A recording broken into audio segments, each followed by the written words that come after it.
En Argentina, el 10 de diciembre es el día que asumen los presidentes, pero no siempre fue así. Ese día se convirtió en símbolo porque alguien lo impuso, porque alguien, con la democracia aún en pañales, logró doblarle el brazo a la dictadura que no quería soltar el país. Ese alguien fue Raúl Alfonsín, el primer presidente democrático después de los años más oscuros. Y esa fecha, el 10 de diciembre, no fue una casualidad, ni un gesto formal. Fue una jugada estratégica, política y fundamentalmente simbólica. El Día Internacional de los Derechos Humanos. Esta es la historia, poco contada, de cómo Alfonsín le arrancó esa fecha a la dictadura, de cómo los generales querían quedarse unos meses más, y de cómo un hombre civil, con el país en ruina, decidió que no podía esperar ni un día más. El 14 de junio de 1982, la Argentina se rindió en la Guerra de Malvinas. Esa derrota marcó el principio del fin para la dictadura militar. La cúpula había apostado a una victoria que uniera el país y terminó mostrando su incompetencia y su desprecio por la vida de miles de jóvenes. Galtieri cayó, la junta se reorganizó y asumió el general Reinaldo Vigón, con una misión incómoda: desmontar el régimen sin que se caiga encima de sus propios crímenes. El país ardía. Había protestas, huelgas, inflación sin control y una protesta internacional cada día más fuerte por las denuncias de desapariciones, torturas y asesinatos. A eso se sumaba la economía, un desastre total, una deuda externa gigantesca, reservas inexistentes, una sociedad empobrecida. El país se estaba desgastando en silencio y los militares sabían que ya no podían sostener esta mentira por mucho tiempo. Pero ellos no querían irse del todo. Querían primero negociar su salida, su impunidad y la versión de su relato. El 22 de julio de 1983, la dictadura firmó el decreto Ley 22.847, que convocaba a elecciones para el 30 de octubre. Pero tenían trampa. La entrega del mando estaba prevista para el 30 de enero de 1984, 3 meses después del triunfo electoral. La idea era clara: ganar tiempo, presionar y negociar. Sobre todo, asegurar que ningún militar terminara preso por crímenes de lesa humanidad. Vigón y los suyos querían una transición lenta, controlada y con garantías de impunidad. Pero ellos no contaban con Raúl Alfonsín.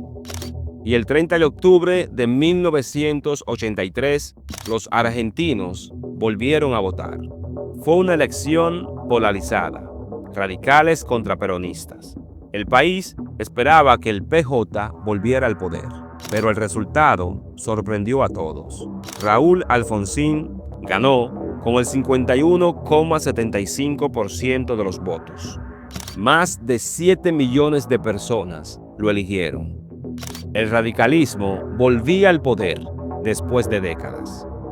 Alfonsín, abogado, defensor de derechos humanos y fundador de la Asamblea Permanente por los Derechos Humanos, se convertía en el símbolo de la recuperación democrática.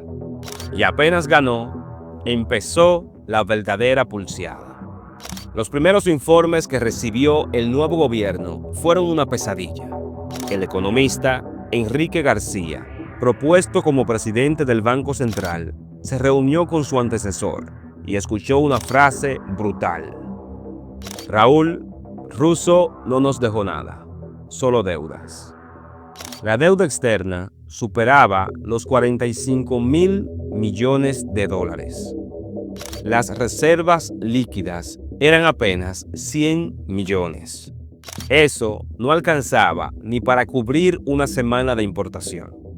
y no había un plan económico de contingencia que pudiera esperar 3 meses. Para Alfonsín era urgente asumir. La dictadura no podía seguir ni un día más. El país estaba quebrado, literal y simbólicamente. En los primeros días de noviembre, Alfonsín exigió que la entrega del poder se adelantara.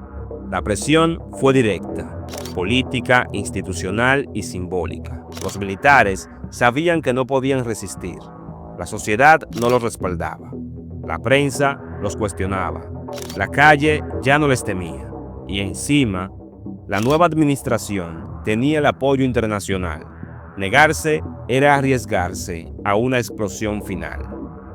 El 16 de noviembre, solo 17 días después de las elecciones, la dictadura firmó el decreto o la ley 22.972, que establecía el 10 de diciembre como fecha oficial de asunción. Lo hicieron sin resistencia, lo firmaron con los dientes apretados. La democracia le ganaba sin un solo disparo. Alfonsín no eligió esa fecha por capricho. Eligió el Día Internacional de los Derechos Humanos.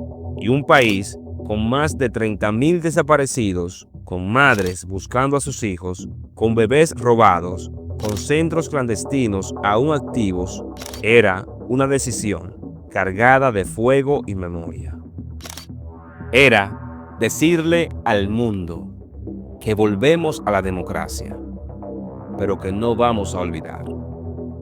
El 10 de diciembre de 1983, Raúl Alfonsín juró como presidente de la nación. Recibió la banda y el bastón de manos de Reinaldo Vigón, último presidente de facto. Fue un momento frío, institucional y forzado. Pero lo más simbólico vino después. En lugar de dirigirse al pueblo desde el balcón de la Casa Rosada, el mismo lugar donde Galtieri arrengó al pueblo durante la Guerra de Malvinas, Alfonsín eligió hablar desde el Cabildo. El Cabildo donde empezó la Revolución de Mayo, donde nació la idea de un gobierno propio, donde empezó más de 170 años antes el camino a la República. Ese gesto borró a los militares del relato, rompió la continuidad con el pasado inmediato y conectó la nueva democracia con su origen histórico. Desde ese día, el 10 de diciembre se convirtió en símbolo. En Argentina se celebra no solo como el Día Internacional de los Derechos Humanos, sino también como el Día de la Restauración de la Democracia. Y no fue casual, fue una jugada política, una marca de origen, una forma de decir que esta democracia nacía desde la memoria, no desde el pacto, desde la justicia y no desde el olvido.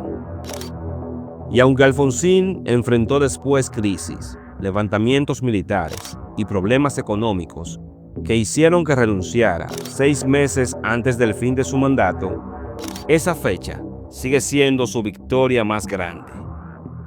Porque no se trata solo del cuándo, se trata del cómo y del por qué.